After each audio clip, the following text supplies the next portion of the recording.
This is a relay project. Real Talk starts right now. Here's Ryan Jesperson.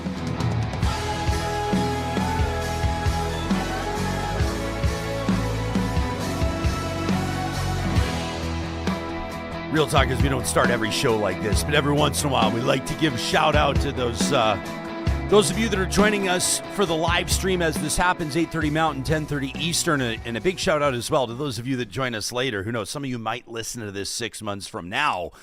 We just had reports of some of you that were listening to episodes 4 years ago of ours back in 2021 when we were discussing journalist Amber Bracken's, photojournalist Amber Bracken's arrest, RCMP taking her into custody. She was one of 29 people arrested over a period of 2 days in Wet'suwet'en territory, Northern B.C, near Houston, B.C. That's where a coastal gas link construction site had been blocked by protesters.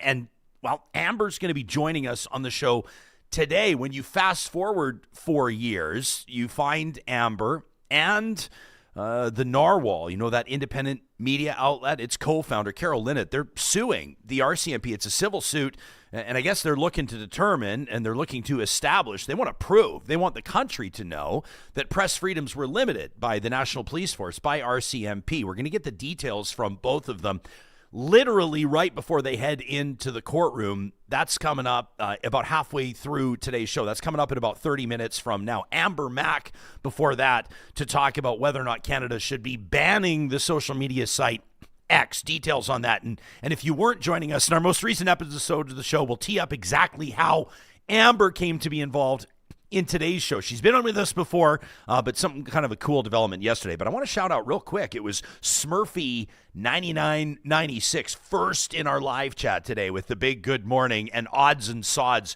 just after them, followed by Jordan, Kathy, Tony, Belias, Steph M, Christine, Emily G, and everybody else. We love that. We know that there are some bragging rights to those of you that wish the earliest good morning, and so we wanted to recognize that and shout that out. Can I also point out how cool it is to have a live tuning internet audience that's not telling each other to F off and pound sand all the time? People are wishing each other a good morning. It's just a beautiful part of the Real Talk community. Amber Mack, Carol Linnitt, Amber Bracken, all to come on today's show. Plus, we're going to take you out to Jasper. Jasper in January is officially kicking off, an amazing time of year to be out there.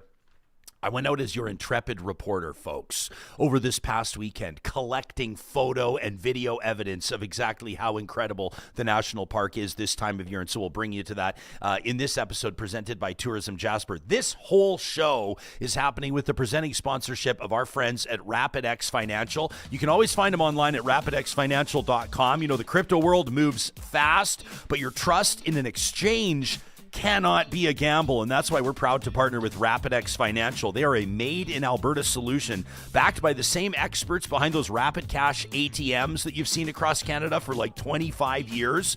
RapidX makes it easy to get started, and they offer 3 different ways to trade. You can use one of their physical crypto ATMs. You can use an over-the-counter desk for discrete, larger value trades, or if you're like me, you just have a few questions you want to bounce off a real-life human, or of course, you can use their secure online platform. We're showing it to you now at rapidxfinancial.com, and there's a special offer for Real Talkers that do exactly that. If you go to their website and use the code RYAN50, RYAN50, all one word, you'll get 50% off all fees for your online Interac e-transfer trades. It's a great deal. RYAN50 at rapidxfinancial.com. Listen, guys, here's the straight goods. It's secure, it's FinTrack registered, and critically, it's non-custodial, means that you always control your keys. That's got to be a non-negotiable for you, and RapidX Financial has you covered. That's rapidxfinancial.com with promo code RYAN50. It's real talk and real Bitcoin. So we've been talking over the past number of episodes about a story that I think is troubling people, and quite rightfully so, around the world, and that is revelations that one of the biggest social media platforms in the world, owned by the richest man on planet Earth, Elon Musk, has seen its AI tool. We're talking about X, formerly known as Twitter, and its AI tool, Grok, being used by people to generate AI, artificially generated images, sexualized images, in many cases of children, or of people, most particularly women, that have most certainly not provided their consent. Now, different countries are approaching this in different fashion, and the question is whether or not Canada should ban the use of X nationwide. Canada's AI Minister Evan Solomon says that they're not doing it. We talked to Supriya Dwivedi about this, a former senior advisor to the Prime Minister, on matters exactly like this. Max Fawcett gave us his take on it in our most recent episode. He's the lead columnist at Canada's National Observer. And as the show is unfolding, what do we see in our chat? We see Amber Mack, number one, supporting this show with a YouTube channel membership, and number two, starting to share her opinions. Well, we had to get her on the show. Amber and I go way back from my days hosting breakfast television. At that time, she was the digital media and tech expert for City TV for the network nationwide. Present day, she's the host of the Amber Mack Show on SiriusXM Canada Talk. She's a best-selling author. She's a keynote speaker. She's an award-winning podcaster, and she joins us now live in our feature interview presented by Mercedes-Benz Edmonton West. So good to see you in the chat yesterday. Hey, thank you for putting your money where our mouths are, and thanks for supporting the show. That means a lot to us, Amber. Absolutely. Good morning. And thank you so much for having me as an independent content creator. I think it's really important in this moment in time to support other Canadian content creators. So more than happy to step up. Well, it really means a lot to us. And of course, as I said, the minute that I saw you sharing your take on this, I thought, well, we can't just leave this limited to a couple of comments in our live chat powered by Park Power. What we got to do is get you on longer form and kind of pick your brain on this. So for people that there may be some folks that are hearing about this story, Amber, for the very first time. They're going, okay, I don't use Twitter a lot. I have no idea what grok is. I've never seen any of these sexualized images that people are talking about. What does the average Canadian need to know? What the average Canadian needs to know is that Elon Musk, of course, took over Twitter a few years ago and then recently has introduced something called Grok AI. This works a little bit like ChatGPT, for example. The difference is that it is built right into the Twitter or X interface. Of course, it's called X now. I can't help but call it Twitter. And Grok works to be able to answer questions just like a chatbot does. But what is different about Grok AI is that there are, at least until recently, absolutely no guardrails in place. And so what that means is that people are using Grok AI to take images of people that they know, or famous people or politicians, and they are asking Grok AI to, in many cases, undress people, put them in a bikini, put them in really demeaning positions, and the list goes on. And this is so widespread that even if you go and you search on X right now for Grok, you will still see people who are trying to do this. And thankfully, there have been some limitations over the past 48 hours that Grok AI has put in, but still we know that people are doing some pretty awful things, and in many cases, things that are illegal. So Amber, how did the story first surface? I don't even know the answer. Was it like an individual, a celebrity that pushed back, or a parent that discovered something? How did it kind of hit the mainstream? It was kind of a perfect storm of a bunch of different things. For starters, we saw in the UK that a lot of the politicians were stepping up to start to actually stand up for individuals who had become victims of these deepfake images, because for the most part, it was women who were the victims, and in some cases, children as well. We then saw Elon Musk's, I don't even know if I can call her his ex-wife or ex-girlfriend, because I don't think she was officially either of those. So let's just call her the mother of one of his kids. She was also the victim of one of these deep fake images, and she was talking about it on social media. So there was a bunch of different people who were starting to realize that Grok was undressing women and, like I said, in some cases children, and making women naked, putting them in really, really awful positions, and the list of things goes on and on. It is so grotesque, but I will say that it is unexpected. I started talking about deepfakes back in 2018. We've known that this was possible, and now it has become mainstream. Okay, so some folks will say, well, this is up to X to address it, right? Like I can think of, hundreds of examples across the corporate world, so to speak, when a company notices that whatever service it provides or perhaps whatever item that it issues is being misused or weaponized, then it finds some way to either limit access to that or introduce some form of accountability. Do you remember a day when tech giants were adequately or effectively policing themselves?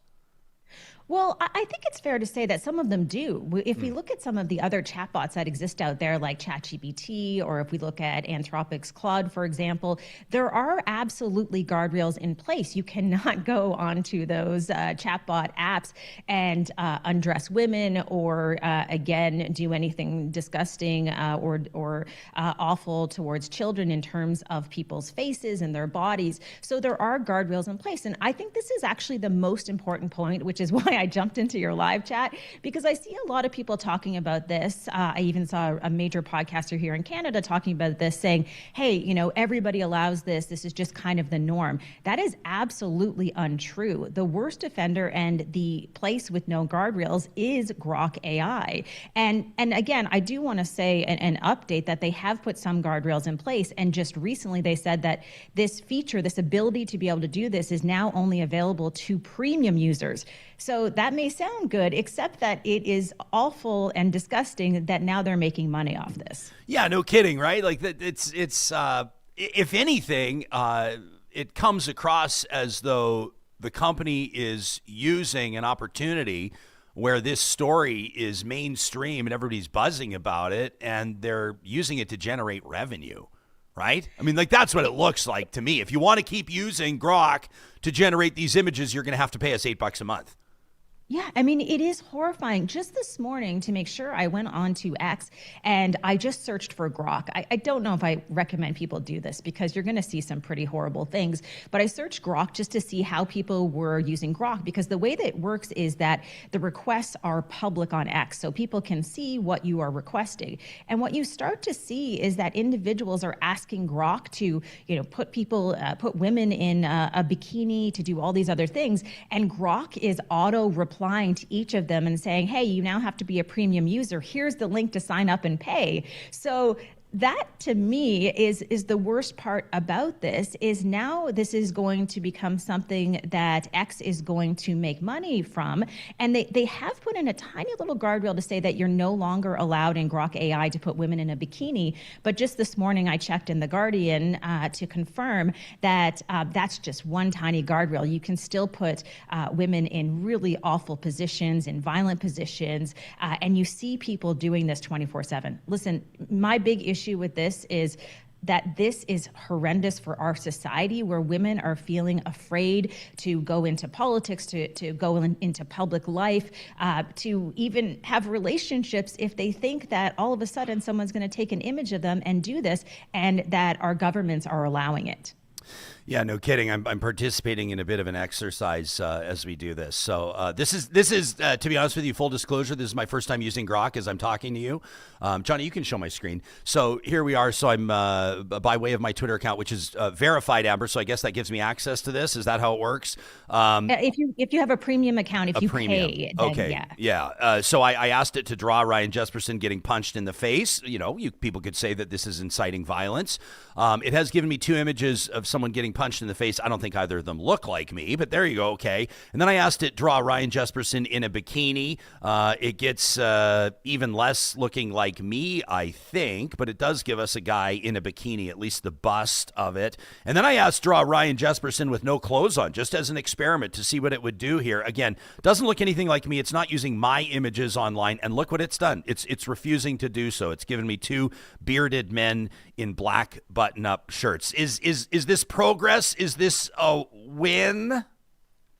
I think it's a little bit of progress. And I do have to send a massive thank you to the government in the UK, because what we saw there is the elected officials there who really stood up and said that we are going to ban X if Grok doesn't stop having these images being able to be created so easily. So they actually, if I can put it in simple terms, I think they actually had a backbone to make sure that people are protected.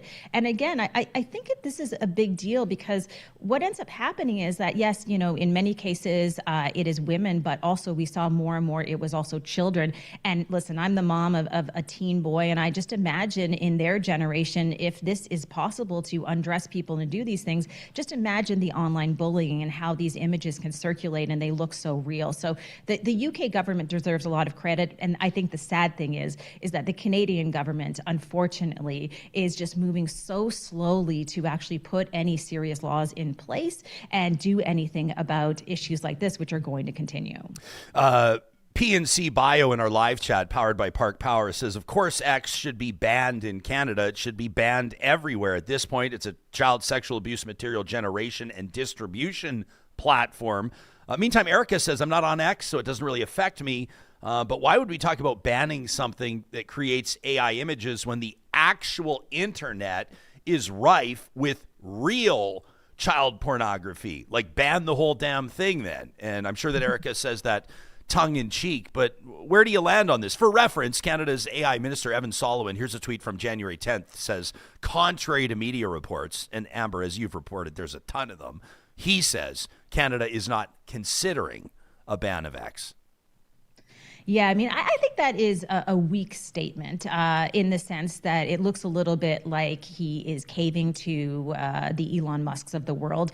I do think we could take a stronger stance on this. I think the comment about potentially banning X, I'm not necessarily saying that. I think X in some cases can be a place where people can, express themselves, and we do have freedom of expression in this country. So there may be a case for banning X, but I think more importantly, what we want right now are guardrails in place. I mean, to the point about child pornography existing, that is illegal. What's different now is that you can create it using the face of any picture of any kid that you find online. None of us want to live in a society where that is possible. And I see people defending Elon Musk and saying people are just going after him because they want to hate on Elon Musk, when all of these other chatbots have the ability to put those guardrails in place. And literally overnight, Grok was able to do it. You have to sort of wonder, what are the intentions of Grok AI? And you have to wonder, are they going to continue to allow people to make illegal content like this if governments don't fight back? So I hope Canada has a stronger stance on this, because we really need to do something, because the effects and the ripple effect of this is massive. When we were talking to Max yesterday about his column, nationalobserver.com, people can read that. We invoked the wisdom of prominent Canadian media academic and commentator Marshall McLuhan, and his idea around the medium is the message, and the bigger conversation around the future of Twitter. Can we both agree that Grok or any AI tool, and again, I'll be accused here of seeing this through rose-colored glasses, but it can be used for good. Like if folks can trust an AI tool, like I see folks, in a Twitter reply, I'm going to get nerdy here and talk Twitterese, but they'll see an assertion, they'll see a statement made on Twitter, and they'll go at Grok, they'll tag Grok, is this true? And then the AI bot will sort of run through, see what it can find in news reports and online content, and say, based on what we know, it appears as though this video from Minnesota depicting an ICE agent, in confrontation with and shooting a woman is a legitimate video. And then it tells you exactly how it reached that conclusion. Like, it's being used as a fact checker as well. It's not inherently bad, right?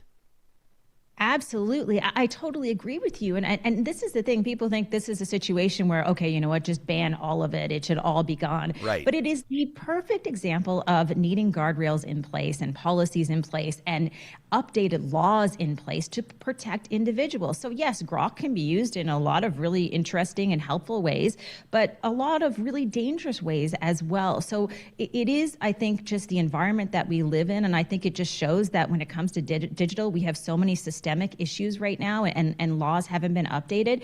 Canada could lead on this. I mean, we're a country who could do that, but I'm not sure if we have the people in place right now who will follow up and actually stand up to the Elon Musks of the world. So what would you say is, like, I mean, aside from the fact that the UK is doing something Canada is not, that's the main difference. But what's you say the UK's been leading on this? Has the UK, when it comes to dealing with tech giants, or when it comes to digital security or safety or protecting its citizens online, has it always been a leader?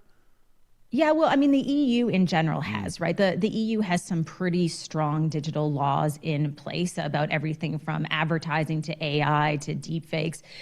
In the UK, over the past couple of days, they've announced that it will soon actually be a criminal issue if you are creating these deepfakes and sharing these deepfakes. And they said that it would become a criminal offense over the next few days. So they plan to move very quickly. I think even those words, as you would know, moving very quickly is not something suing. That's in the DNA of our government.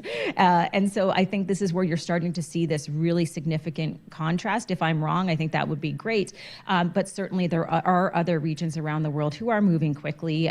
We see places even like Malaysia and Indonesia who have, at least temporarily, blocked Grok. So countries are standing up, and Canada absolutely needs to do something on this front. Chad F. in our live chat says, I've just sorted out, he's listening to you live, Amber, says, I just sorted out how to end my X account. He says, I guess I've got to go figure out Blue Sky. Marie says that she left as soon as it rebranded to X. Emily G says that she's been X-free. She's an XX, I guess you might say. She says for 24 hours. I wonder if yesterday's episode was what prompted Emily G to walk away. Let me put you on the spot. And here, we're birds of a feather. I check out your account at Amber Mac. Look at that, 120,000 plus followers there following you on X, Amber. But you're still there. You haven't left. I'm still there. I haven't left. I was sharing just real talk with the audience yesterday. I said, guys, it's a really important tool for us in getting our message out and sharing our interviews and sharing our highlights. It prompted Kim B. To write into the show. Kim sent us an email to talk@ryanjesperson.com. She says, Jespo, as soon as Elon Musk bought the platform, I canceled my Twitter account. She says, I wasn't an avid user, so it wasn't really a hard decision for me to make. She says, I can understand why Real Talk is reluctant to leave, but I discovered your show without social media, says Kim. She says, X may not be as important as you think. She says, keep up the great work. Love the show. Why are you still on there? Well, for starters, I mean, I've been reporting on tech for the past 2 decades, so I feel I really need to be on these platforms to understand how these platforms work. I think that's really critical. Secondly, I will say that when it comes to breaking news, X continues to be a place where news is breaking, where many of our public officials are still communicating really important announcements. And so my feeling is I do want to be there to be able to see what's happening, to be part of that, to understand the platform. Would I lose sleep if X shut down overnight?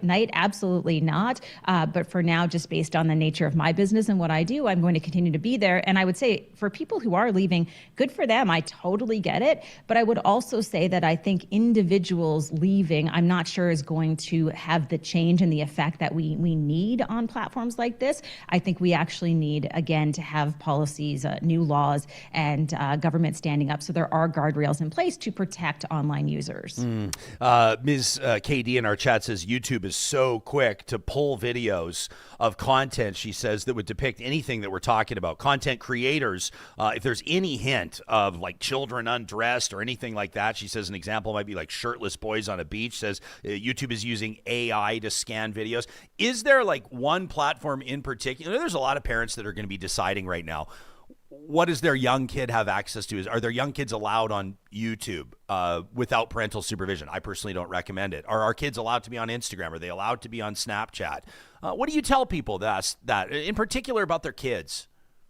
Well, I wrote a book on this years ago that is totally outdated now, but I wrote a book to guide parents in this space in the digital world. And I would say that, first of all, every kid is different. I would also say that I think social media, generally speaking, is not good for kids. The less time they spend on it, the better. The more time they spend outside and doing other activities, the better. But I would say I don't always want to place the blame on children and parents. I do think, again, we have to put some of the blame on some of these big tech companies who have created algorithms that are driving our kids down these really dangerous paths that end up leading to things like self-harm and other issues. So at the end of the day, I think we need strong regulations in the digital space. This doesn't mean that I'm not a fan of freedom of expression or free speech in the US.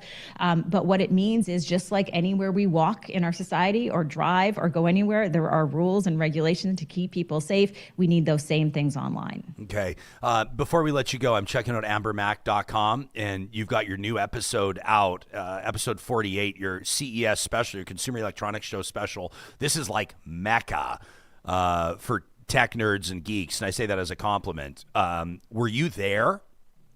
I didn't go this year, but we had someone who was there who was reporting for us and joining the show. The podcast episode just came out today. So if you are interested in CES, definitely find it wherever you get your podcast. We talk about AI companions, cool tech, health tech. It's really a fun episode. I see that you guys discuss smart toilets and high-tech Lego.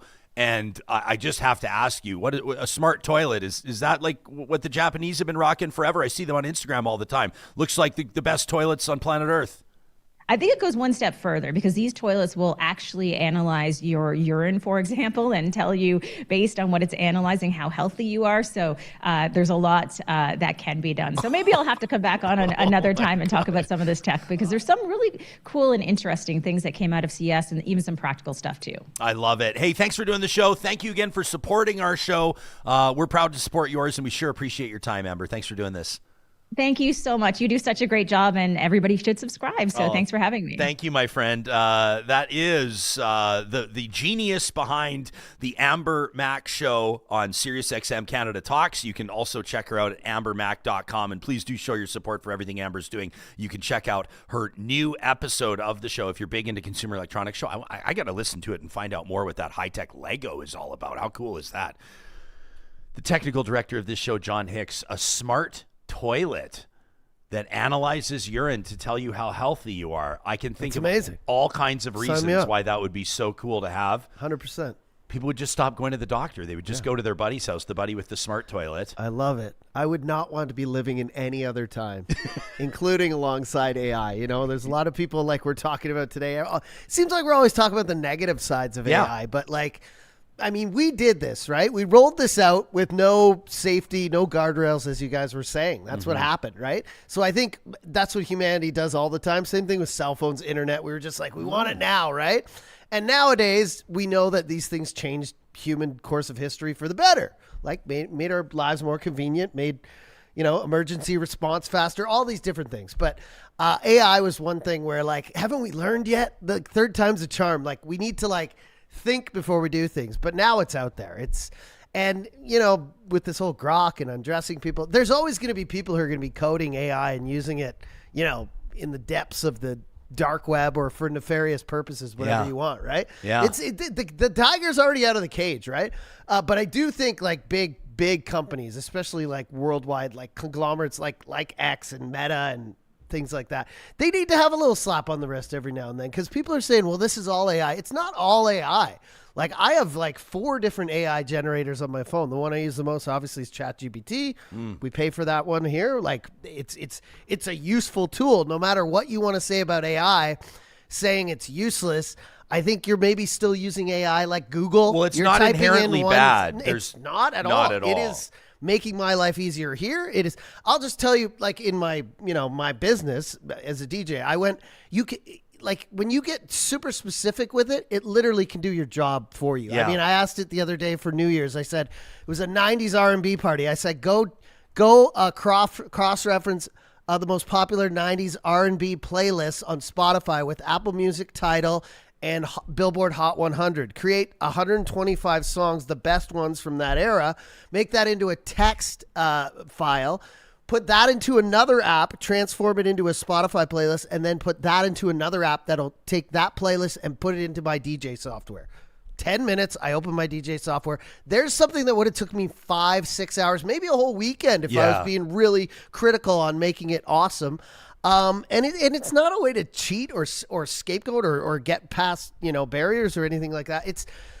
We're talking about this is going to change the course of human history. When this merges with quantum computer technology, I mean, we're talking about curing cancer and things like that, right? Yeah, absolutely. And I mean, there's a million reasons. Like Whiterium says, yes, AI is inherently bad. I mean, I totally 100% absolutely disagree. Yeah. Others of you, PNC Bio says, listen to yourselves. It's not about seeing stuff you don't like. It's about actual crimes being committed on the platform. And you think that's okay? Give your head a shake, which I think is why rules need to be, like laws need to be in place and then need to be enforced. So we could say that in a number of ways. This might be a flawed, a comparison example, a metaphor, but, you talk about anything. You look at like our society, like drunk driving, for example, wasn't even against the law for from when cars were invented and the average person started having access to cars. Like first the rich families had them and then all of a sudden kind of everybody started getting cars.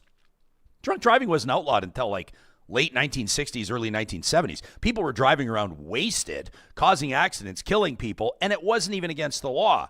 Are cars inherently bad? No. Is alcohol inherently bad? I guess you could argue, but the answer is no from my perspective. But combined, the two of them, without responsible use, expectations, legislation, enforcement, then you got a real problem on your hands. And I think in this case, this is something that also just has to be a wake-up call for the average person. Like a lot of you were saying, guys, you got to regulate your own feeds. You got to regulate, what's being put in front of you here. Like I saw Charlie Brown with a comment in here that says, hey, ex-haters, like, why don't you control your media input yourself? And Charlie, I understand to a certain degree what you're saying. What Charlie's saying, if I'm interpreting it correctly, is like, if you don't want to see AI-generated child sexual materials, don't go on the site. I'm sure Charlie wouldn't argue that it's of no concern that those images are on that site, right?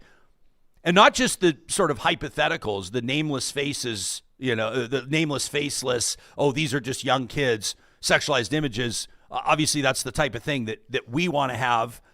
I remember, what was the name of that RCMP officer that came on a while ago that chatted about us with us? It was one of the toughest jobs you can possibly imagine in Canada, and that's tracking down these people, finding them online and ultimately leading to arrests and charges. And it's like they are just in the absolute gutters on this, right? So there's that angle on it. And then there's also the angle of people, like real life people, most often celebrities, but it could be people in your workplace who are being depicted in images like this as well.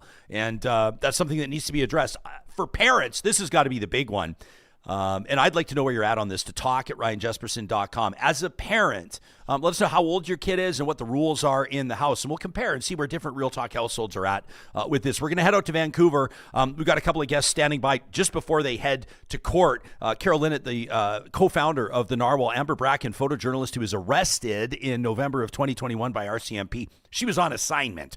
They're suing the RCMP for it, and we're going to get the goods from them in just a second. This conversation is happening with the support of our friends at Friesen Brothers, reminding you that the first of every month, they're knocking 15% off all grocery purchases, $75 or more at all 16 of their Alberta locations. Plus, their seniors discount days. You can learn more about them. They vary by location.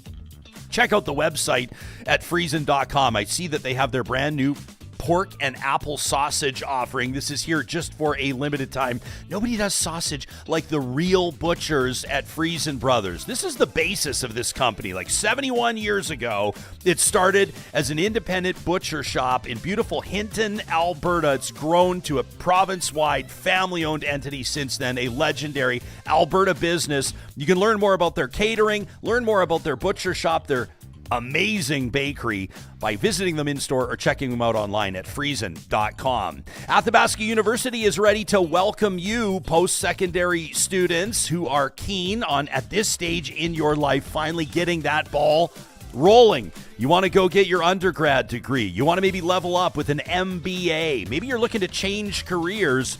And Canada's Open University, is going to be a great fit with world-class accredited online degrees and courses designed so you can complete your education wherever and whenever it works for you. Your only commute is to your device. You can get the admissions ball rolling today at athabascau.ca. California Closets, without a doubt, the best in the business when it comes to custom closets and storage solutions for the entire home. But if you're just thinking closets, think again. Our friends at California Closets have transformed entertainment rooms, family rooms. They did that for us. And even garages with their garage storage systems that are manufactured right here in our home province of Alberta and guaranteed for life. Custom designed garage cabinetry can put your garage to work and, of course, increase the value of your home. It all starts with a free consultation. You can book that today. Check in with one of their designers at californiaclosets.ca. And a reminder that our friends at the Royal Alexandra Hospital Foundation celebrating 125 years of the Royal Alex, a major provider of care across Western Canada, 900 plus beds, serving 500,000 people every year. From a geographic landmass covering a third of the country. Can you wrap your mind around that? In honor of the hospital's 125-year anniversary, we're asking that you support their most pressing needs. Maybe in honor of a loved one who spent some time at the Royal Alex, maybe whose life was saved or whose life was welcomed at the Royal Alex, or maybe even in honor of someone whose passing still remains on your heart. You'll think of their time at the Alex, the doctors, the nurses, the porters, the custodians, the staff there. that truly helped your family through a difficult time. You can consider a one-time gift or a monthly gift. And again, you can check out givetoroyalalex.org to make that donation today. Well, it was back in November of 2021, and photojournalist Amber Bracken was out near Houston, B.C. at the Gidimton camp in Wet'suwet'en territory covering protests around the Coastal GasLink construction.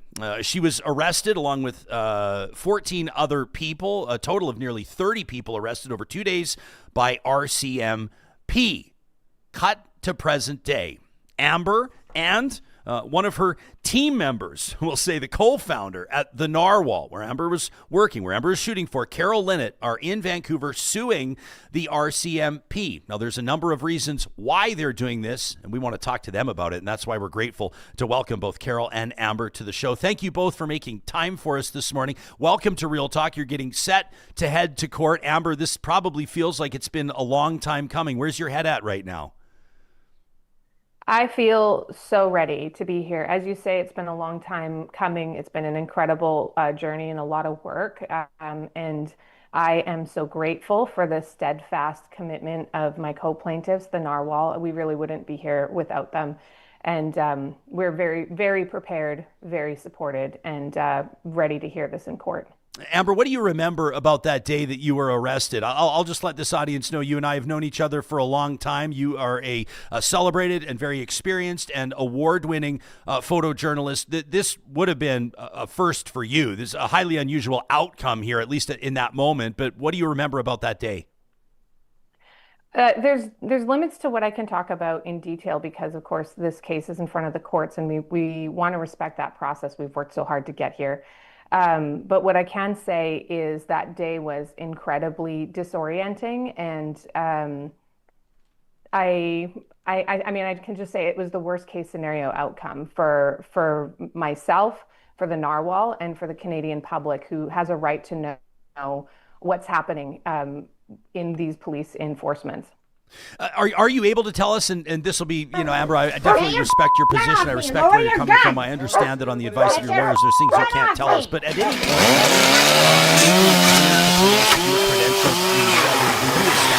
I mean, aside from the fact probably that you had camera bodies and lenses strapped across your body, but had you made it clear that you were a journalist?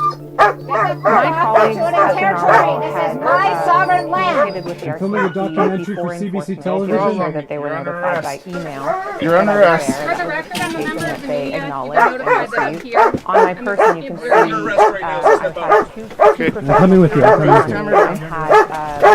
I'm a member of the media. I'm filming a documentary for CBC television. You are twisting my wrist. I'm a member of the media. I'm filming a documentary for CBC television. I have press credentials. And at no point was Okay, would you like to see my press credentials? Consideration in reassessing my arrest and detention. Okay, Carol Linnitt, Narwhal's co-founder, also joining us. Carol, thanks for making time for this. Amber says that without the Narwhal on this, she wouldn't be headed to court. She wouldn't be taken on the RCMP. Why was this so important for the Narwhal to get involved? I think there's a couple dimensions to that question. First and foremost, I think it might be lost on the average Canadian news consumer just how much we rely, like publications across this country rely on freelance photojournalists. If you have seen an amazing photograph of anything to do with the news across Canada, good chances are that that was from a freelance photojournalist. So we didn't want there to be any perception that we were disowning Amber or not taking responsibility for her as a freelancer. She's not a staffer at the Narwhal.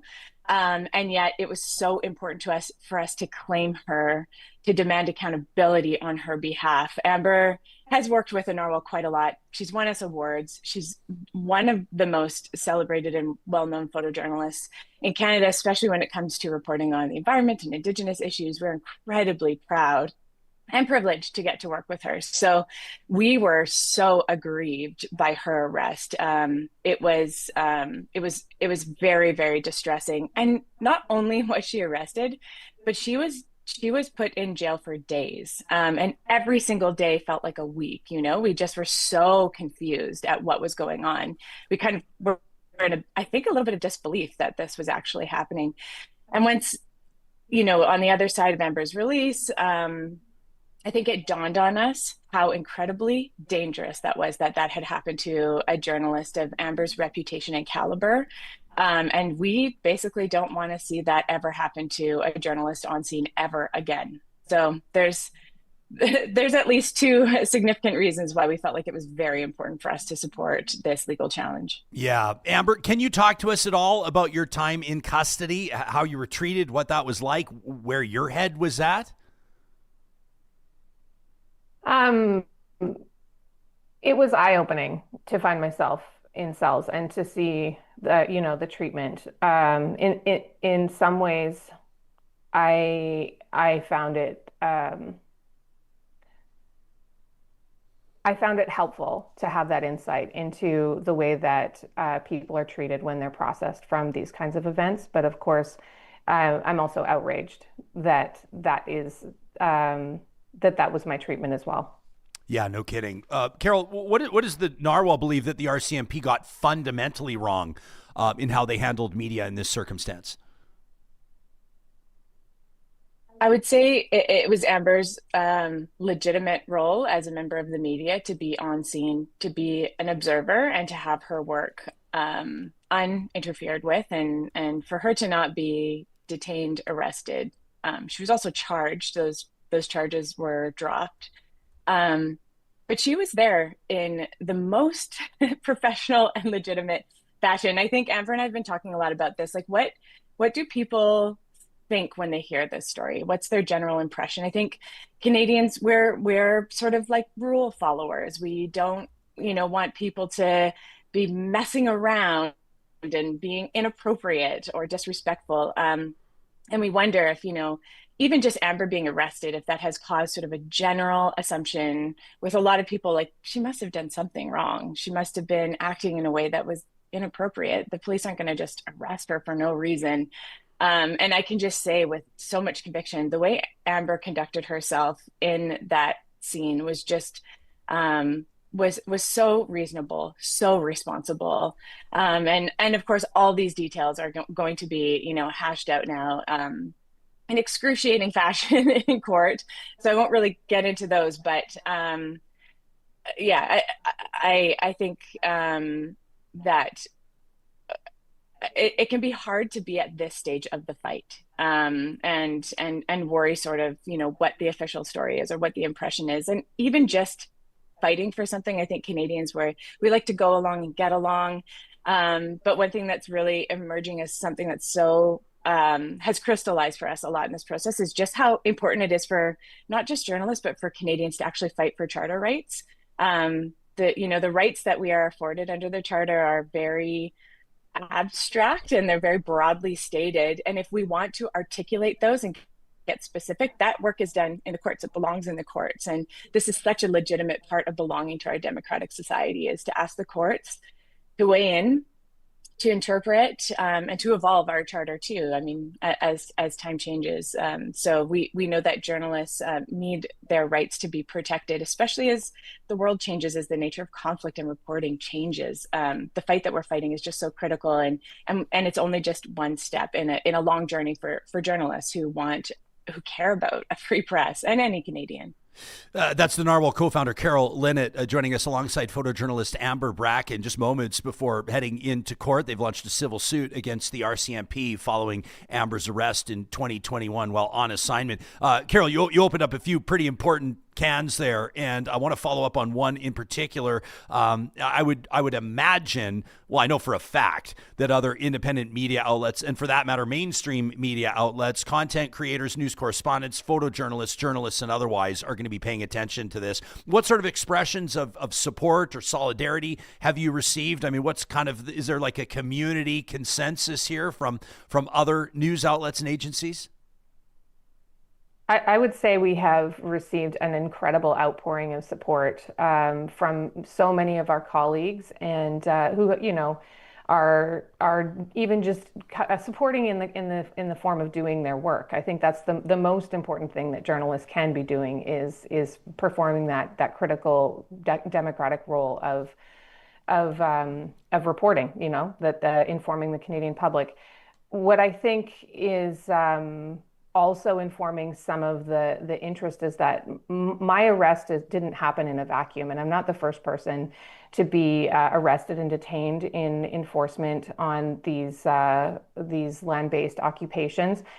We saw it repeatedly at Fairy Creek. It's happened repeatedly in the Wet'suwet'en territory.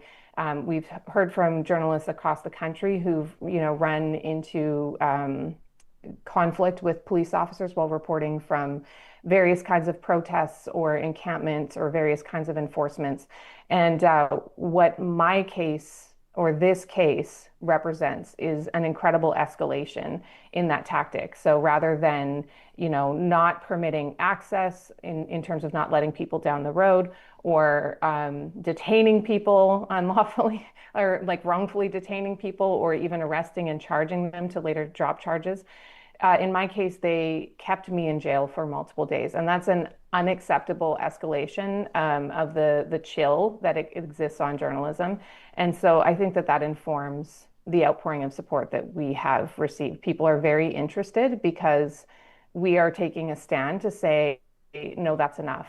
We're not tolerating this behavior anymore. We're standing up for the 2B rights, and we're insisting that we have a public conversation about it.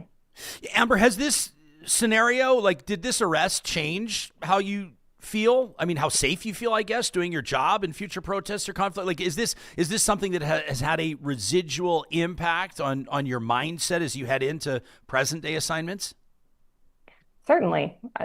You can't know that the police are willing to arrest and detain you for multiple days without ever so much as a thoughtful consideration of the facts, without that changing your approach or changing your willingness to put yourself in those situations. And the reality is as a freelancer, I was incredibly lucky to be on assignment with the Narwhal and to have them launch into action to defend me, to communicate about what was happening while I was detained, to retain counsel for me, all of the things that I was unable to do because I was locked in cells in Prince George.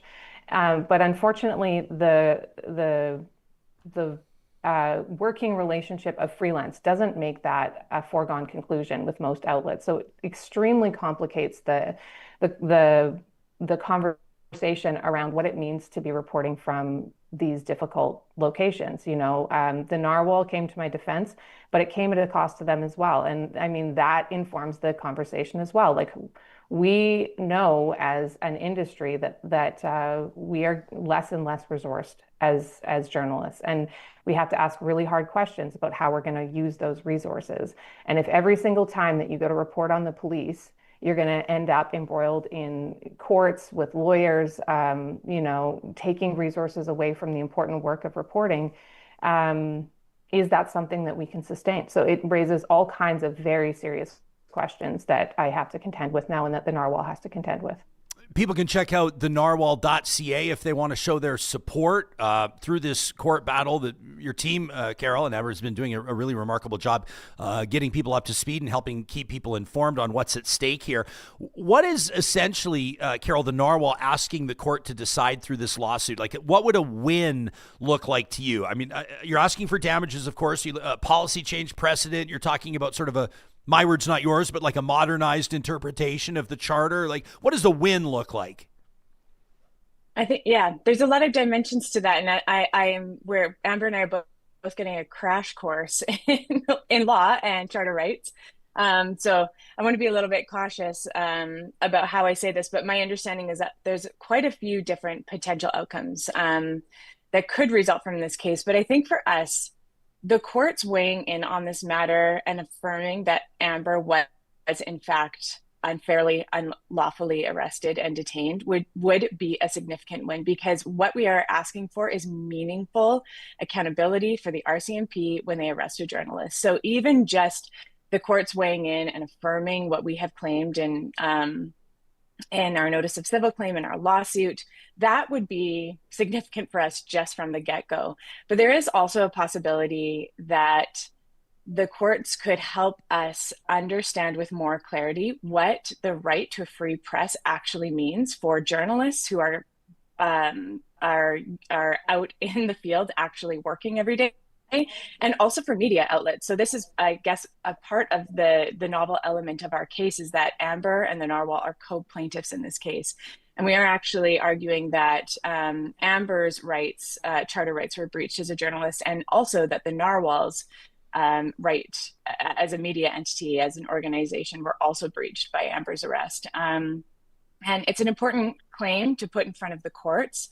And we want to be really respectful of that process. But of course, we are hoping for an outcome where those rights are affirmed and more clearly articulated so that publications aren't afraid of sending journalists out to remote areas to cover really, really important things that if journalists are not there to cover, the public will not be informed about.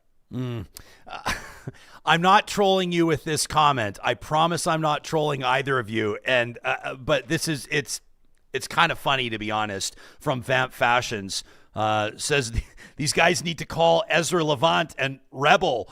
They have a whole division that funds and hires lawyers to defend journalists. I can't think of two outlets that would be probably further apart than the Narwhal and Rebel, respectfully. But have you had, has there been some unlikely support, from people that are just like, listen, we recognize that while our ideologies or our approach or our methods may be different, the crux of this issue is freedom of the press, freedom of access, freedom of expression? Carol, you're nodding.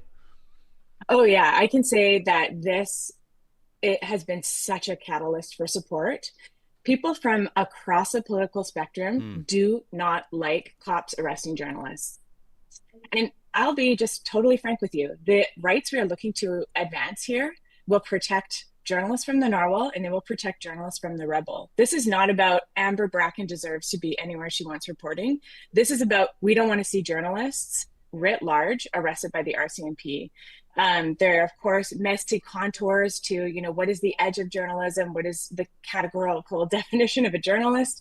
And we are in rapidly evolving times with the digital media era. All of that is true, but we do not want to slip into a situation where the immediate response from RCMP to journalists who have found themselves on location in a remote area in an injunction zone where there's a major enforcement operation with tons of police officers with sniper rifles. We don't want to see that journalist get arrested. I think it's to the benefit of all Canadians to see whatever that observer captures.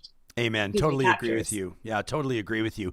In closing, I know you two have a court date. Yeah, you got to go to, but Amber, I just got to ask, around the world, and I'm not comparing the situations, okay? I'm not comparing you and approximately 28 or 29 other people getting arrested over 2 days. I'm not, for example, just a mind-boggling and heart-crushing number of journalists killed in Gaza. But we see examples around the world of how access is being limited, about how journalism is being stifled. I could rattle off 10 off the top of my head, but in the interest of time, I'll just put the question to you. Can you help this audience understand, from someone who is out there, you're out there, you're shooting these images, you're telling these stories, the degree to which the landscape has changed, the temperature has been turned up, there's been changes between law enforcement and photojournalism, and just the impact that you see it having, or how you're managing it, how you're counteracting it? How would you process the changes you've seen over the course of your career? Well, I've covered land-based protest and occupation in the United States and in Canada, but it's only in Canada where I've been arrested and detained. And I think that we are seeing the culmination of multiple kinds of forces, which is the undermining of the resources and capacity for press to show up in a robust way. As we know, time is money, money is time. We have less money, and so we have less journalists. There's less people asking questions. The scrums get smaller. There's less people on the territory insisting on access. There's less people on the ground to ask follow-up questions. And all of this contributes to an undermining of the ability for journalists to really put those in power to question. And as that's happening, I believe that police are getting used to not finding journalists on the scene. What used to be common practice has become less and less practiced because we have fewer and fewer journalists to do so. So when we have these two issues coming to a head, what I can see is a polite and civil normalization of an authoritarian slide, where we see it becoming more and more common practice, regardless of what's written into law, for police to exclude reporters, to interfere with their work, and to detain them because there is no consequences. So this is such an important issue to have heard by the courts and to have better definitions around, because without those of us who are still out here fighting, there's still a dedicated cadre of journalists in this country. I am so impressed every day by the work that's being done, by the courage of my colleagues, by the persistence and the just their efforts all around. There's so many impressive people working here in Canada, but we need some rules to lean on, to back us up. Amber Bracken, by the way, I should have reminded people in your introduction that you've been a recipient of the World Press Photo of the Year, as well as World Press Photo First Place on 2 separate occasions, a celebrated and award-winning photojournalist, a wonderful friend of the show, and Carol Linnitt as well, co-founder of The Narwhal, an incredibly important storytelling and journalism entity in Canada. You can check out what they're doing at thenarwhal.ca. I wish both of you best of luck. To be honest with you, Carol, Amber, I feel like you're kind of fighting this one for all of us. And we're proud to show support in whichever way we can, including mobilizing this audience. Thank you for making time for us on what I know is a really big morning for you both. Thank you, Ryan. Thanks. That's Amber Bracken and Carol Linnitt.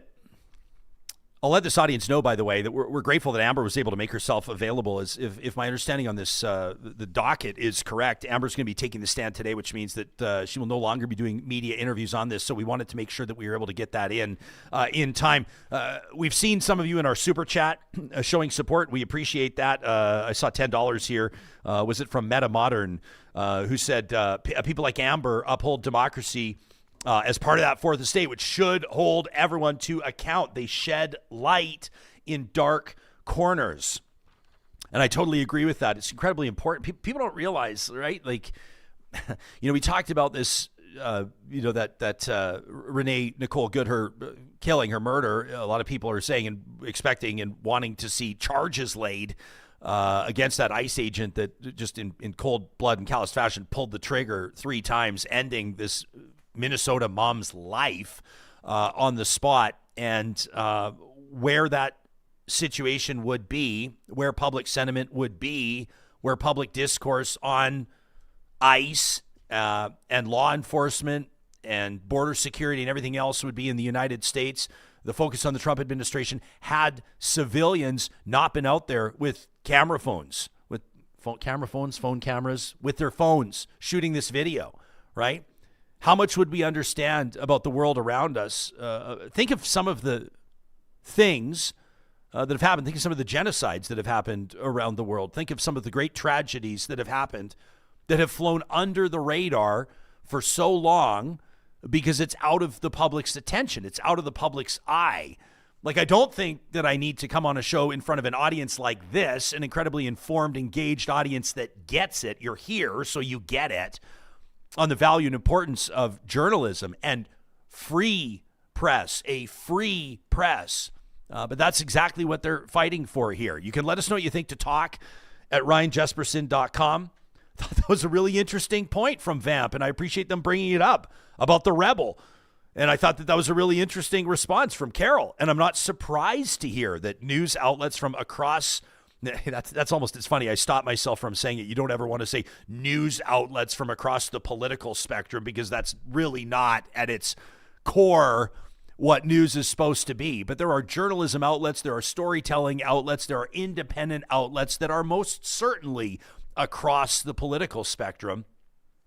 And I think without a doubt, this is an issue that is impacting every single one of them. You can send us your thoughts to talk@ryanjesperson.com. Before we go any further, I've got to tell you about Jasper in January. It is Wednesday today, the day we're doing this show, and every Wednesday, courtesy of our friends at Tourism Jasper, we present My Jasper Memories. And every once in a while, I'm lucky enough to get out to Jasper myself and check out what's going on. And of course, I always try to do that the first or second week of January. as they're getting set to welcome travelers from across Canada and, of course, around the world for the annual Jasper in January celebration. A beautiful time to visit. And so I'm thrilled to let you know that the snow up at Marmot Basin is absolutely perfect right now. You know, it's been like day after day after day after day of fresh snow at Marmot, and that means fresh tracks.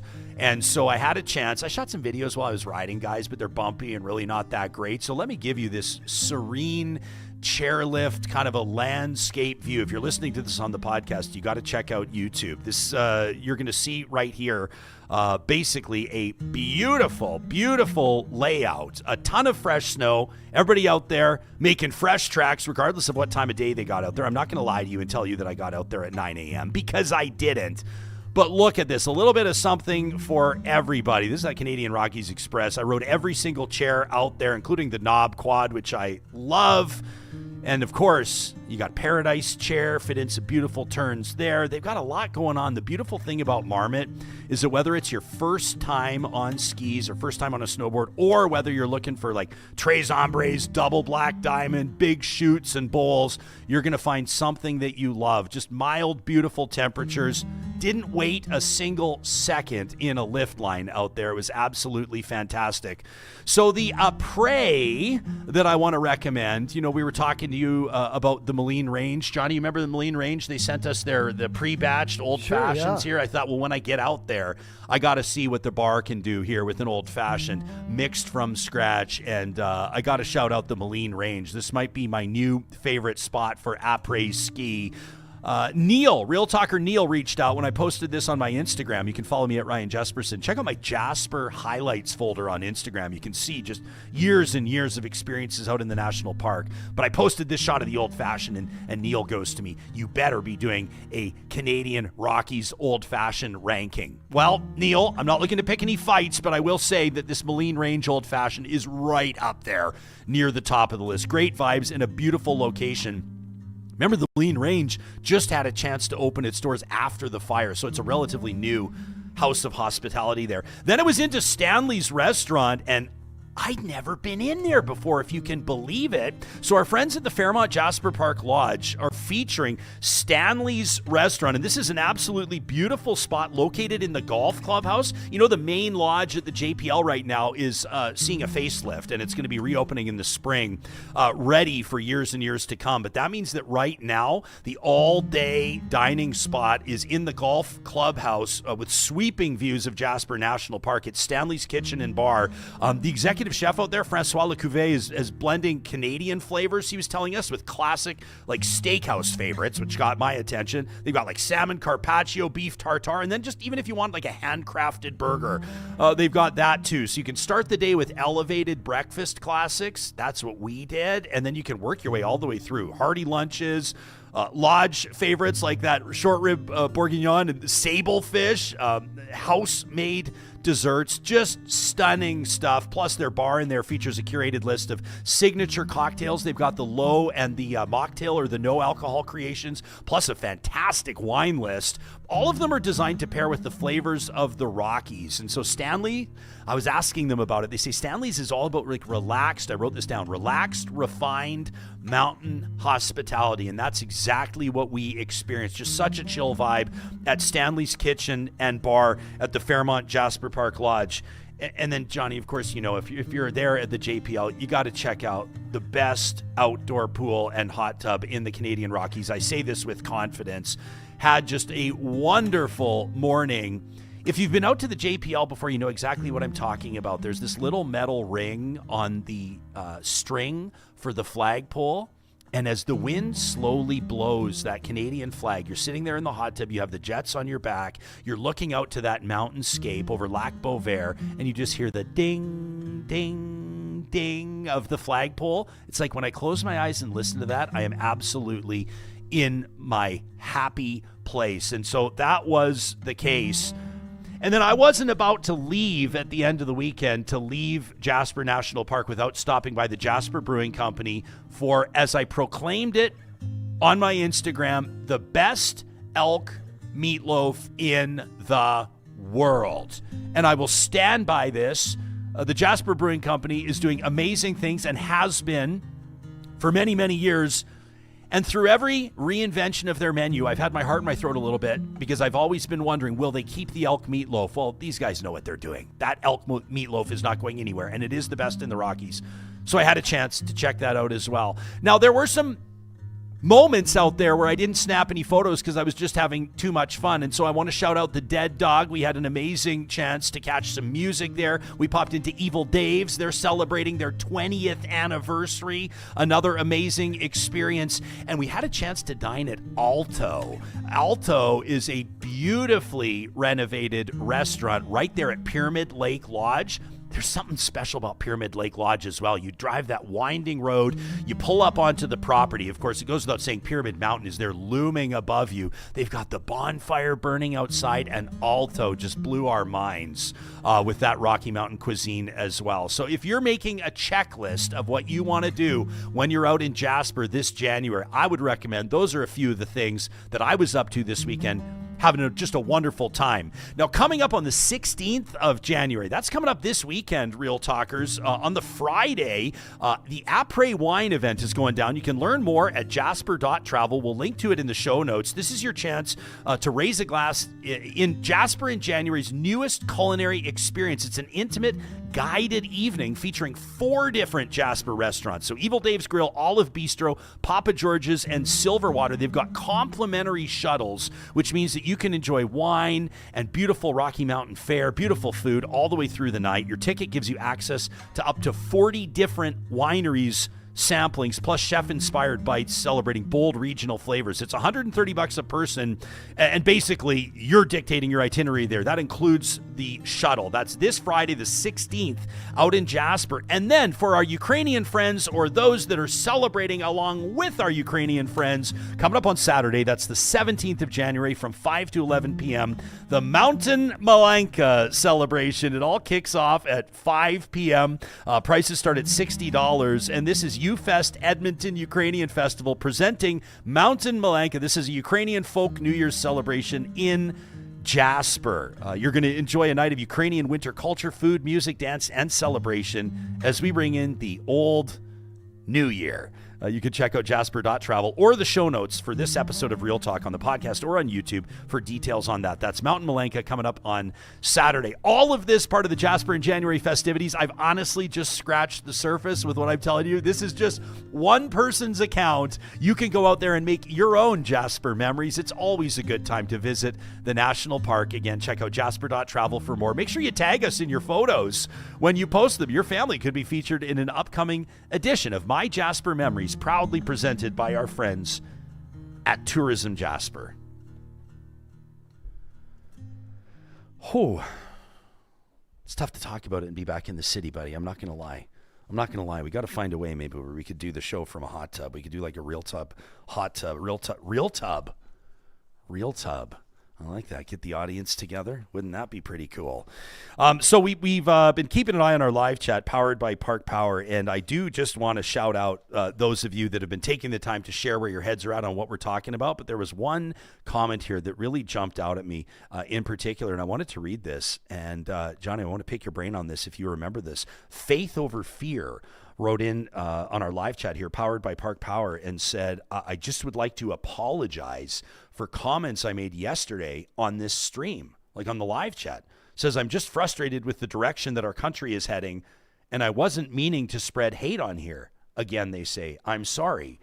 Do you remember anything from Faith Over Fear yesterday that would have warranted? I don't remember what it was. And I don't remember anything exactly, no, but you know, I don't know. That's a pretty cool thing. That's a pretty incredible thing for somebody to bring to the table. Kind of like, you know? What? Hindsight's 20/20. We'll see. Actions speak louder than words. But action number one is apologizing. Yeah. Well, apologize for comments they made. I think they said their wife gave them shit, and that's why they apologized. Is that right? Like, is that right? Is it really an apology? Oh, dude, I approach this differently from you. I think that the apology is awesome, and I think that that's a great first step. I don't know. I just think sometimes this, even in my own personal life, sometimes I'm like, it's so easy to like dig in and refuse to apologize and be stubborn. And Faith Over Fear, I don't even know what you said. If it was something abhorrent and horrendous, then whatever. But nothing. I don't always catch the live chat. I do my best to kind of keep an eye on it. But I just think that that's really cool to come to the table here and say, I'm just frustrated, but I wasn't meaning to spread hate on here. And again, I'm sorry. I just think that's great. I want to see kind of more of that spirit, big picture. And I also sort of take that personally to me as like, I want to live that as well and not be like maximum prick all the time. You know what I'm saying? These days it feels hard though. You got to dig. You feel like you got to dig in sometimes. I agree. But at the same time, when I get frustrated, I don't like spew hate. That's not my first, that's not my go-to. So, Yeah. Explorer Hollis says, real tub, if we're going to do this show, he says, Jespo doesn't even need grok to see real talkers in bikinis. Hollis, way to bring that full circle, bro. Yeah, I appreciate that. I was going to say earlier when you were doing that, I think, first of all, you need to upload a photo of yourself first, because that's the problem that is the main thing here with grok, right? Mm-hmm. People are uploading photos and then saying, put this person in a bikini. Turn this person into put naked this person or in a sexualized manner.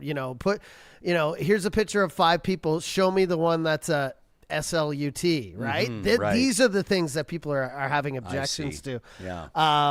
But also from that kind of thing you were doing, like that's what I think a lot of people are doing. They're using AI as kind of a prompt, like a Google search or whatever. But like,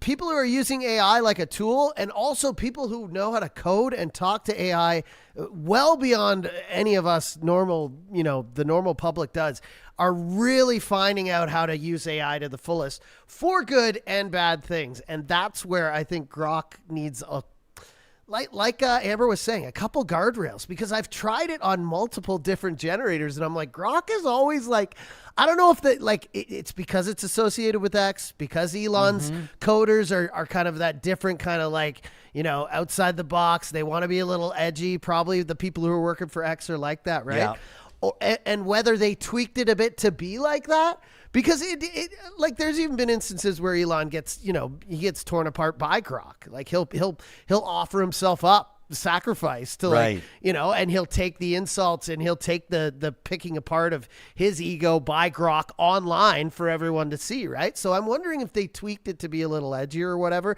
and maybe because they did that, it's letting through these things that obviously are problematic.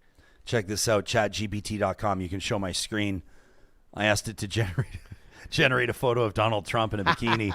Look at the response. I can't help with that. Creating sexualized images of a real public figure is not permitted. Yeah, and this is something I know from using it every day, because like we create our own images here for thumbnails and things like that. But I get a lot of ideas nowadays from AI. Like I'll be like, give me this, and then I you get some inspiration, then you go create your kind of own original thing. But oftentimes, it'll let you slip through a few. Like you'll try 4 or 5 times, and then on the 5th time, it might let you. Or the first time it'll let you, and then the second or third it won't, right? So you can tell there are flaws. There are kinks.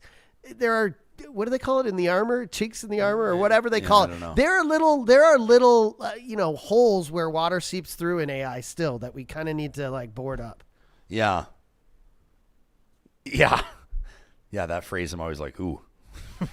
But you're right. It is an accurate phrase. This is also, by the way, Cherie, this is landing close to home for her, Johnny. She is literally watching the show right now from the hot tub. Cherie is living her best life right now. Must be nice. Watching Real Talk from the hot tub. That's amazing. Nice. Don't drop your phone in the hot tub, girl. Would you have it? She probably has like an iPad, maybe.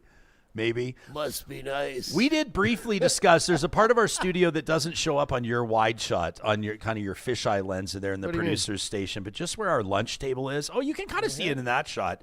See that lunch table like way over there? We never use it. It's basically Johnny's backpack goes on there, and then that's about it. We did talk about looking into the weight that the floor could hold and seeing if we could put a small hot tub in there. We've had a lot of ideas for Typically those are after Real Talk happy hour. You say them, you think of them, you say them out loud, and then as soon as they come out, you're like, nah, that's problematic. That's a terrible idea. Like beds and hot tubs and stuff like that. I think it's a wash. Sends a strange message. It's not a workplace I always wonder about the cleanliness of these tubs that are, open to multiple people and drained or cleaned very infrequently. And I'm not sure that's the kind of vibe you want to have. Can you imagine, like, in a journalism studio? One incident where, like, there was a puncture in it or something, and this place flooded, and we we'd just be like, flood the Druid. We are the idiots.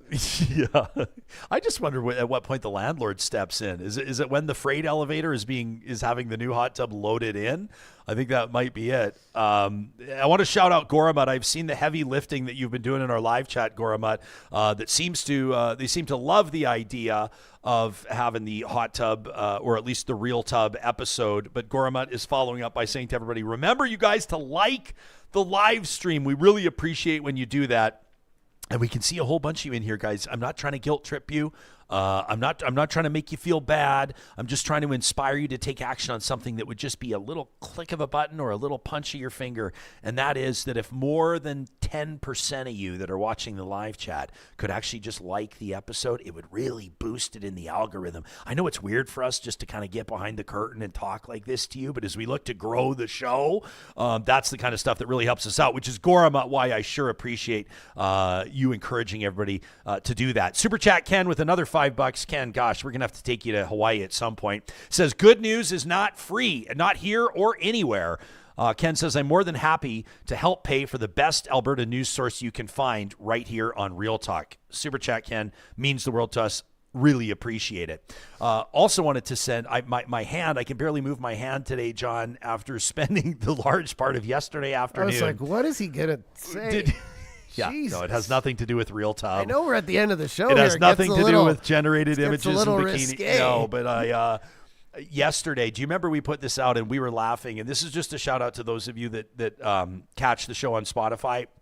And I know that there's a ton of you on Apple Podcasts and on Google, and you find us on like iHeartMedia, or you watch us on YouTube or streaming on LinkedIn or X or wherever the case. And I definitely get that, but this is just a little bit of a love letter to our Spotify listeners. When Spotify Wrapped came out, you remember, and it was telling everybody what their top podcasts were, and we started getting a few notes from people. They were tagging us on Instagram saying, hey, look, like Real Talk is a #1 podcast on my Spotify Wrapped, and I'm a top, based on minutes listened. People are like, I'm a top 1% listener. A couple wrote in and proved they were a top 0.5% listener. And so I opened my big mouth and I said, if you're a top 0.5 or 1% listener on Spotify, send the show an email, let us know, and we're going to send you a little care package. And it ended up being like dozens and dozens and dozens of people. And so I spent the afternoon yesterday writing these little handwritten notes, because that, to me, when someone sends me a handwritten note, I don't know about you, Johnny, but it means the world to me when somebody writes a handwritten note. And so I just wanted to give a shout out and a heads up to those of you that are top 0.5%ers and our top 1%ers on Spotify to keep an eye on your mailboxes. I should be able to use my hand to write again within the next 3 days or so. I don't write anymore, man. I type everything now. And so actually sitting and writing 45, 50 different little placards, little note cards, to me, it just totally burned me out. But I just think that it's important for us to do that and to let you all know how much we appreciate you. We also wanted to give you the heads up and let you know that there is going to be a pretty fantastic opportunity, and that's going out later today for those of you that support the show on Patreon or with a YouTube channel membership. So you've subscribed and you're a member on our YouTube channel, either a Real Talker, a Real Dealer, or a Real VIP. We're going to be sending 5 of you plus 1. In other words, 10 tickets up for grabs, 5 pairs to go check out the Citadel Theater's production of Death of a Salesman. So keep an eye on your emails if you're a Patreon supporter, and YouTubers, you know where we're going to reach you. That's going out this afternoon. The Death of a Salesman is, of course, an iconic production that is getting set to kick off at Edmonton's iconic Citadel Theater. You can check out the details at citadeltheater.com. This is Arthur Miller's Death of a Salesman, a poignant story of a traveling salesman grappling with unfulfilled dreams and strained family bonds. This timeless drama explores ambition, identity, and the pursuit of success, revealing the fragility of the human spirit and the yearning for validation. It's a timeless classic that has shaped generations, and you can get your tickets today by visiting citadeltheater.com. A reminder, our YouTube channel subscribers and our Patreon supporters will have access to these tickets, 5 pairs. We're going to tell you how to win, and you'll find that out before the next episode of Real Talk. Our friends at Solar by Kuby know what a lot of you are thinking. You're thinking it's winter, and solar basically shuts down in the winter, so why would I have Kuby on my mind? Well, you might be surprised that even with shorter days in the winter, your solar system is still generating energy. Cold temperatures actually help solar panels perform more efficiently. How cool is that? I had no idea. Plus, your system's working year-round no matter what to reduce your electricity costs thanks to net billing in Alberta and self-generation in BC. So homeowners are banking excess power during the sunny summer months and then using the credits to offset their energy use in the winter. There is a huge argument for solar in the winter months, and you can learn more by checking out the blog post, Solar Panels in Winter, at kuby.ca. That's also where you can request a free solar quote so you can get your installation started as soon as the snow melts this spring. Hey, speaking of spring, or at least maybe a little bit before spring, if we're being honest, mid-March, our friends at UCAN Youth Services are bringing back comedy nights, and we absolutely love this time of year. It'll be March 9th through 11th and March 16th through 18th. Comedy nights, good laughs for a great cause and an even greater impact. All funds raised at UCAN Comedy Nights support UCAN Youth Services as they work with young people to help them, to assist them, to create pathways out of harm's way and onto a path of economic independence. You can get your tickets for UCAN Comedy Nights today at ucan.ca, and we'll keep you posted on Real Talk plans. We're going to have a couple of really neat Real Talk experiences that are going to live auction, including a hosted lunch with me. All the proceeds will be going to UCAN Youth Services. If you've got your mind on your money and your money on your mind, then we want to recommend that you establish a relationship. Start with a quick conversation at North Road Investment Council and see where they can move you from there, whether or not you're a relatively early stage of building your wealth, or maybe you're pretty much on the precipice of retirement. The team at North Road can work with you as a steady hand and a studied voice to guide you through wealth and investing. Their financial advisors recognize that successful saving creates unexpected challenges, and that's why their Edmonton-based team is partnering with discerning families, foundations, and associations on that winding path with a strategic approach to wealth management that will align with your vision. You can learn more about what makes North Road different. Get in touch with Marshall and Carrie today. Learn about their digital risk advisory services. I think that's fantastic. They're the only ones doing that at northroadic.com. And we are getting set for another edition of Alberta Wins, presented by our friends at Play Alberta. Every Thursday here on the show, we share a story of an Albertan, or perhaps an Alberta organization. Could be a sports team, could be a business, could be a lemonade stand for that matter, making an impact in the world around them. It's Alberta Wins, presented by Play Alberta. And between now and the beginning of March, we're accepting emails to talk@ryanjesperson.com. Tell us your Alberta Wins story, and you will be instantly qualified to win 2 tickets to the Real Talk Suite, hosted by Play Alberta on Saturday, the 21st of March, as the Oilers host the Tampa Bay Lightning. It's Real Talk VIP night in the Play Alberta Suite. No government officials allowed. But if you're a Real Talker with an Alberta Wins story, you can send us an email to talk@ryanjesperson.com. Make sure you put Alberta Wins in the subject line. You know that there's winners every single hour at playalberta.ca and on the Play Alberta app. All the revenue stays right here in Alberta. You can download the app today to get started with casino, sports, and lottery all in one app. You got to be 18 or over to play. And if you do decide to gamble, please use your game sense. Meta Modern talking solar in the chat here says, when I finally get my roof done again, I'm going to be putting up solar panels at the same time. Says I put up some of that sheet metal instead of shingles so I don't have to uninstall the panels again. Smart thinking, Meta Modern. Recommend you check in with the team at Kuby. They do it all. It's wild hearing them talk about it, Johnny. They're doing installations on like office towers and farms. And now, you know what I mean? It's just they got a ton of stuff going on over there. Lightning Rod says, yeah, solar plus batteries says you can power your home and your car 365 days a year. Very cool stuff. I'm always blown away when I hear about the sort of the technological advancements of where solar has gone. And I know a lot of the objections there are still in place, but the technology has advanced in such a big way. So pretty fascinating stuff. I want to thank those of you that have made big contributions in our live chat today, and just recognize that we see you, including in our super chat. Christine, we saw that $20 you kicked in earlier, referencing that conversation with Amber Mack. Just really appreciate that. And as we wrap the show, Real Talkers, I want to make sure that we keep that conversation continuing. If you're anything like me, you talk about something, you pick the brain of somebody really smart. We had 3 of them on the show today, and then you're left thinking about it. You're kind of chewing on it. We want to make sure that a big part of what this show does is advance those conversations. Like, we edify one another, we build each other up, we help each other with our understanding of the world around us. And in particular, at this point, I want to disclose to you and be honest with you that our family's trying to make some decisions on what tech our kids will have access to. For the most part, I wouldn't call us Luddites, but our family doesn't really embrace tech to a great degree.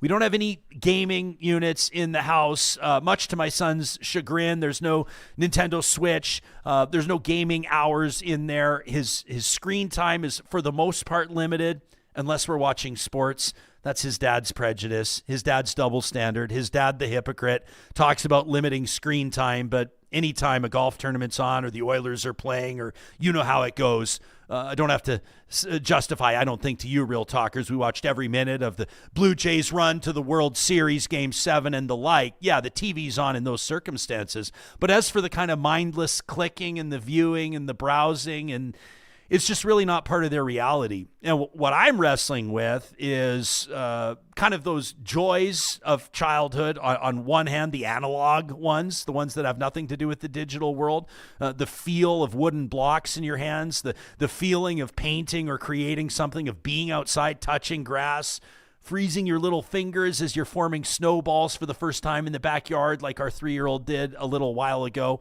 And at the same time, understanding tech, being tech literate, being prepared to make the most of your experience in school and to enter a job market and have a certain savviness that will help you later in life. How have you, as a parent, found that balance? What are the parameters that you as a family have put into place? I'm sure that we'll hear from some teachers as well. You can send us your thoughts to talk@ryanjesperson.com. And as you've seen in past on this show, if we get enough of them, we'll do a whole episode on it. We'll all learn from it together. We'll bring in more experts in the meantime as we continue to bring you this show 5 days a week, only possible based on your support. So we thank you for that. Thanks for being a part of this one, and we'll talk to you again in 22 hours.